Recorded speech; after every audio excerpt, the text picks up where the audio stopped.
सुस्ता छिरेका भारतीय सुरक्षाकर्मीलाई स्थानीयले लखेटे। सलाम छ सीमाका सच्चा पहरेदारहरूलाई। नमस्कार साथीहरू, मधेसी र सीमाको जनता हिजो पनि लडेकै हुन् र आज पनि लड्दैछन्।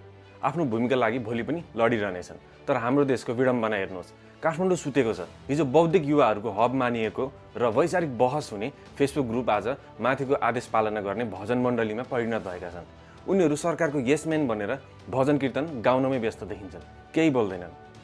देशको प्रधानमन्त्री आफै संसदको रोस्ट्रमबाट मैले इन्डियाको सीमा मिचेको छु भनेर कराउँछन्, अनि यहाँका नागरिकहरू चाहिँ हो नेपालीले नै सीमा मिचेको हो भन्दै फेसबुक र टिकटकमा आफ्नै देश विरुद्ध बहस गर्न ओर्लिन्छन्। कस्तो देशका नागरिक हौँ हामी? अझ यहाँ अर्को थरी अन्धभक्तहरू छन् जसको गफ सुन्दा लाग्छ सीमाको रक्षा सामाजिक सञ्जालबाटै भइरहेको छ।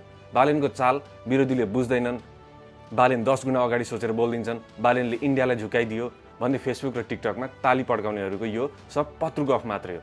वास्तविकता अर्कै छ। कृपया सस्तो र पत्रु गफमा नझुकिनु होला। यदि अहिले एमाले, काङ्ग्रेस वा माओवादीको सरकार हुन्थ्यो भने युट्युब र फेसबुकमा काण्डको बाढी आइसक्थ्यो, काठमाडौँमा आन्दोलन हुन्थ्यो, देश तातिसकेको हुन्थ्यो। काठमाडौँमा बसेर डिजिटल राष्ट्रवादको सस्तो पपुलारिटी कमाउने र त्यसैमा अन्धभक्त हुनेहरूले बुझुन्।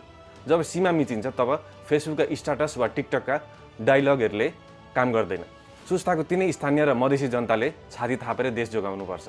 सिंहदरबार र सामाजिक सञ्जालका हिरोहरू सुते पनि सीमाका सच्चा पहरेदारहरू सधैँ तैनात छन्। राज्य र जनता कहिले सचेत हुने? नेपालको इतिहासमा प्रतिपक्ष यति कमजोर भएको सायद यो पहिलो पटक हो। जब संसदका दलहरू लाचार बन्छन् तब सडक र जनता सबैभन्दा बलियो प्रतिपक्ष बन्नुपर्छ।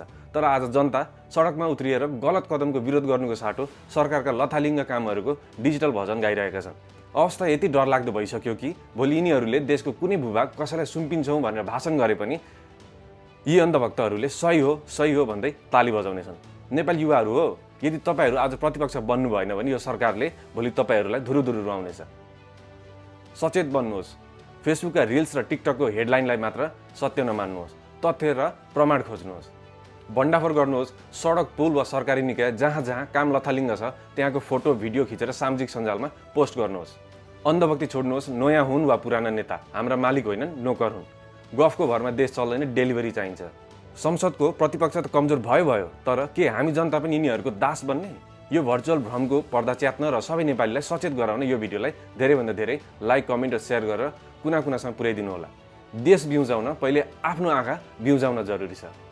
धन्यवाद। नमस्कार।